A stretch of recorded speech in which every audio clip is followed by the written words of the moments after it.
Hello and welcome to 9 News Now. I'm Elizabeth Vowell. Big tech leaders were at the White House yesterday to sign the Ratepayer Protection Pledge. The pledge says tech companies will have to build power plants to meet the energy demands of those new data centers. Even if they end up not using those power plants, they will still have to foot the bill. The idea is to keep your utility bills low. The catch is every state is different when it comes to regulating the energy grid. And while regulators say this is a good first step, the enforcement comes down to the contracts. For example, Meta's new data center in Louisiana came along with a new power plant. The lifespan of that plant is about 30 years, but Meta's contract only covers half. There's not significant risk today. So we're not talking about people's power bills particularly going up because Meta is building today. The question is, will people's power bills go up 15 years from now if Meta does not renew and now it's left to Entergy to own and operate these assets?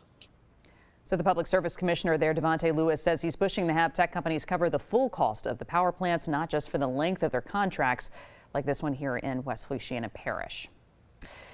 Sources tell our WABI team an inmate at Elaine Hunt fathered twins with a high-ranking prison employee. Frances Smith, a former major at the facility, turned herself in today. She's charged with malfeasance in office and sexual conduct with an inmate, both felonies.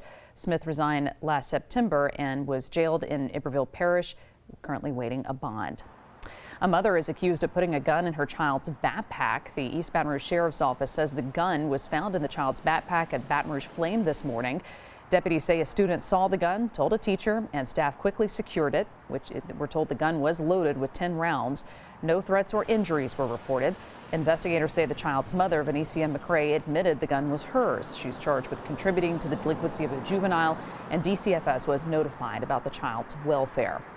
We also need your eyes on this Crime Stoppers alert. Baton Rouge police looking for Charleston Murphy. He's wanted on charges of obscenity and cyber stalking.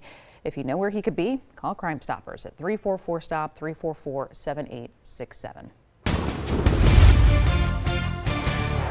Let's get a check of your weather now. Over to meteorologist Henry Blakes. Henry. Hey, Liz. Hey to everyone out there. Great evening out there. Had a few showers for some of us. That cooled us down slightly, but not enough to make a big difference. Still a bit on the cloudier side out there, but it is at least breaking up a little bit, enough for us to see the moon. Our Sky 9 camera pointed toward downtown Baton Rouge. We are still in the 70s at the moment. Baton Rouge reporting 71, already down to 68 in New Iberia, and that's where we did have a little bit of fog across parts of Iberia Parish.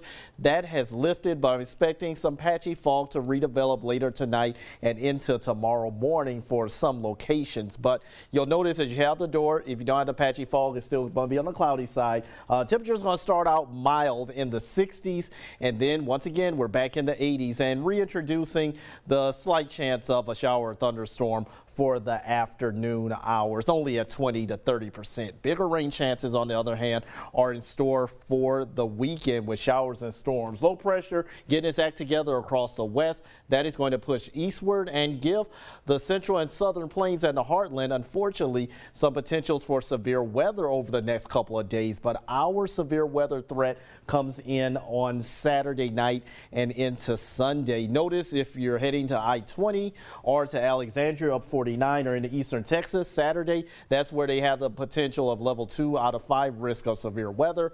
Us across the WB viewing area, we've got a level 1 out of 5. And with the way things are looking right now, that is more favored for Saturday night into Sunday morning with round number 1, and then potentially another round of storms coming later in the day on Sunday. Saturday, not expecting a washout. We could see a couple of spotty showers in the morning, afternoon, but it's Saturday night and Sunday that we have to watch for the stronger storm potential. Lower rain chances on Monday, and it looks like we have a bit of a break from that wet weather as we go into Tuesday, but the temperatures still a good 10 to 15 degrees too warm. We should be closer to 70. It does look like we're going to have 70s at least until next Thursday. That's because Wednesday's cold front, well, that's actually going to have slightly cooler air behind it. Not going to drop our temperatures by much, but it'll be better than the low to mid 80s we've been having for the past several days, Liz. Thank you so much, Henry. Our next newscast is 9 News at 10 on WAB, coming up at the top of the hour. We'll see you there. Good night.